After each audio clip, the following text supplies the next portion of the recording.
कि यहाँ जो सर हमें पढ़ा रहे कितना इफेक्टिव हमारे अंदर कितना इफेक्टिव हमारे ऊपर यहाँ पर पड़ रहा है इसका प्रभाव, ठीक है, और कंटेंट के ऊपर भी। तो यहाँ पर देखिए आपका कोई ही हो जाएगा, ठीक है, समझ गए आप लोग क्यों 8 का सेकंड होगा, 8 हो जाएगा हमारा, हाँ सेकंड होगा, बिल्कुल ठीक बात है। चलिए आगे बात करते हैं, नेक्स्ट बात करते हैं समग्र भाषा उपागम की बात करते हैं। बड़ा पॉजिटिव वर्ड आपके सामने है, समग्र भाषा उपागम, और आपके यहाँ पर आपको दे रहा हूं, तो वो सब एक इफेक्ट जिसको आप लोग कह सकते हो हिंदी के अंदर भाषा परीक्षण जो आपका होता है, भाषा का जो टेस्ट होता है उसके प्रभाव की बात करता है। देखिए अब ये क्वेश्चन आपके सामने आ गया कि अध्यापकों, शिक्षार्थियों और सामग्री तीनों बात होगी, टीचर, बच्चे और हमारा कंटेंट, कठिन शब्द, इस पर टेस्ट एवं आकलन का प्रभाव क्या कहला जाएगा। अगर इस चीज पर आपका टेस्ट होगा, ये टीचर के लिए भी आपका टेस्ट होता है कि जो मैं पढ़ा रहा हूं बच्चों को कितना समझ में आ रहा है, कितने क्वेश्चन अटेम्प्ट कर पा रहे हैं, ये आपके लिए भी इफेक्टिव होगा कि यहाँ जो सर हमें पढ़ा रहे कितना इफेक्टिव हमारे अंदर कितना इफेक्टिव हमारे ऊपर यहाँ पर पड़ रहा है इसका प्रभाव, ठीक है, और कंटेंट के ऊपर भी। तो यहाँ पर देखिए आपका कोई विधि का प्रभाव नहीं है, ये आपकी भाषा परीक्षण का यहाँ पर आपका प्रभाव है। तो आंसर नंबर यहाँ पर आपका क्या हो जाएगा, सेकंड आंसर यहाँ पर आपके सामने सही हो जाएगा, बी आपके सामने सही हो जाएगा, ठीक है, समझ गए आप लोग क्यों 8 का सेकंड होगा, 8 हो जाएगा हमारा, हाँ सेकंड होगा, बिल्कुल ठीक बात है।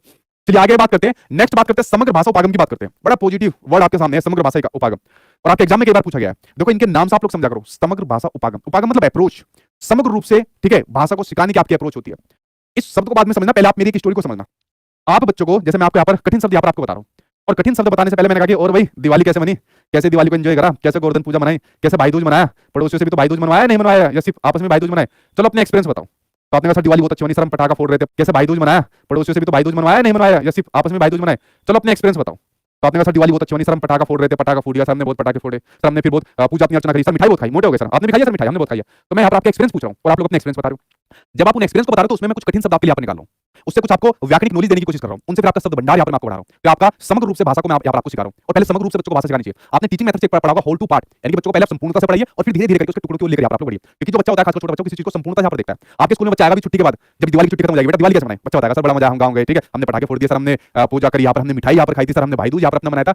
फिर हम उन जो बच्चे ने अपने एक्सपीरियंस बताया कि बेटा इसको लिखकर बता दो, तो बच्चा उसको लिखकर बताएगा। अच्छा बेटा देखो मैं कुछ पिक्चर्स यहाँ पर दिखा रहा हूँ, बता सकते हो कि इसमें कौन सी दिवाली का त्योहार है, कौन सा भाई दूज का त्योहार है, बच्चा तुरंत बताएगा सर ये वाला दिवाली का, सर ये भाई दूज का। तो बच्चा प्रत्यक्ष रूप से यहाँ पर भाषा को संपूर्णता से सीख रहा है। फिर धीरे धीरे करके हम उसको व्याकरणिक नॉलेज को लेकर जाएंगे, मतलब हमने पहले उसको एग्जांपल दिया उसी की भाषा के माध्यम से, और धीरे धीरे करके उसको व्याकरण की ओर लेकर हम लोग जा रहे हैं। तो बड़ा इफेक्टिव तरीका होता है समग्र भाषा उपागम। और देखिए ये होता है आपके रचनावाद पर आधारित होता है, किस पर आधारित होता है, ये होता है आपके रचनावाद पर आपका आधारित होता है, किस पर, ये होता है आपके रचनावाद पर आधारित होता है। क्योंकि देखो यहाँ पर बच्चे के पूर्ण अनुभव की यहाँ पर हेल्प ली जा रही है, उन पूर्ण अनुभव से पूछा जा रहा है बेटा कैसे कैसे तेरी दिवाली बनी, और फिर बच्चों को एक्टिविटी के माध्यम से एंगेज करा जा रहा है क्लासरूम के अंदर, और इसी के माध्यम से बच्चों का शब्द भंडार यहाँ पर बढ़ाया जा रहा है। क्या बढ़ाया जा रहा है, बच्चों को जो शब्द संपदा लिखिए, देखो शब्द संपदा आपके एग्जाम में आ जाता है तो आपको बड़ी टेंशन हो जाती है। शब्द संपदा मतलब शब्दों का भंडार, यानी कि वो क्या यहाँ पर बढ़ाई जा रही है। और दूसरी बात इसके अंदर अर्थ निर्माण यहाँ पर किया जा रहा है। और देखो अर्थ निर्माण कई बार आपके एग्जाम में पूछ लिया एग्जामिनर ने, अर्थ निर्माण की प्रक्रिया किसके अंदर होती है, वो आपकी समग्र भाषा उपागम के अंदर होती है। बच्चा यहाँ पर मीनिंग मेकिंग करता है, अर्थ निर्माण करता है, यानी कि दिवाली की फोटो वाली तो बस उसको रट लेगा, ये तो हमारी दिवाली नहीं, बच्चा बताएगा दिवाली क्यों मनाई जाती है, क्यों पूजा की जाती है, क्यों यहाँ पर इस प्रकार से दिए यहाँ पर जलाते हैं। तो अर्थ निर्माण यहाँ पर कराया जाता है, और यहाँ पर आपस में एक दूसरे से सहयोगात्मक तरीके से सीख रहा होता है, बच्चा टीचर से कोलैब कर रहा होता है या बच्चा आपस में कोलैब करके सीखते हैं। तो देखिए यहाँ पर जब क्वेश्चन आपके सामने आ गया, क्या आपके सामने क्वेश्चन समझिए आप लोग, बड़ा पॉजिटिव वर्ड है समग्र भाषा उपागम। क्वेश्चन आपके सामने आ गया यहाँ पर, एक अध्यापक होने के नाते आप एक बच्चे की उसके कुल भाषा प्रयोग के लिए प्रशंसा करते हैं। मान लीजिए दिवाली पर बच्चे ने अपनी पूरी भाषा का प्रयोग कर दिया, सर हमने नए कपड़े पहने, हमने मिठाई बहुत खाई, सर हमने ऐसे त्योहार मनाए, और आपने उसकी तारीफ कर दिया, वाह अरे हमने भी नए कपड़े पहने थे, ठीक है, इस प्रकार से।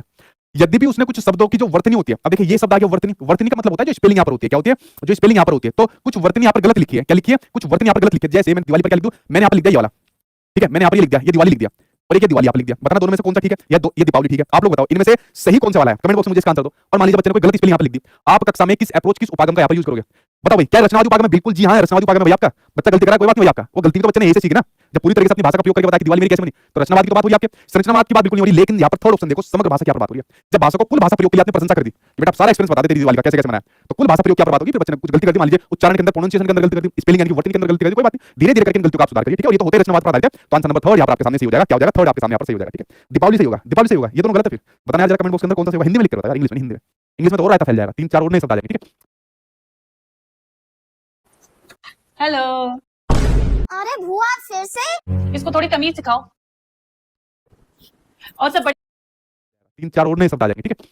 अगला शब्द देखिए इलेक्टिव, इलेक्टिव अगला शब्द देखिए, इसको कहा जाता है आपका उदारवादी। आप लोग इसको लिख लीजिए, किसको लिख लीजिए, इसको लिख लीजिए आप लोग उदारवादी, आप लिख लीजिए, क्या लिखिए उदारवादी, यहाँ पर आप लोग लिखिए। देखिए आप लोगों को मैं यहाँ पर पढ़ा रहा हूँ, मैं यहाँ पर आपको कठिन शब्द करा रहा हूँ, किसी दिन मैं आपको पीवाईक्यू की क्लास कराता हूँ, किसी दिन मैं आपको कंटेंट वाली कोई आपकी पीवाईक्यू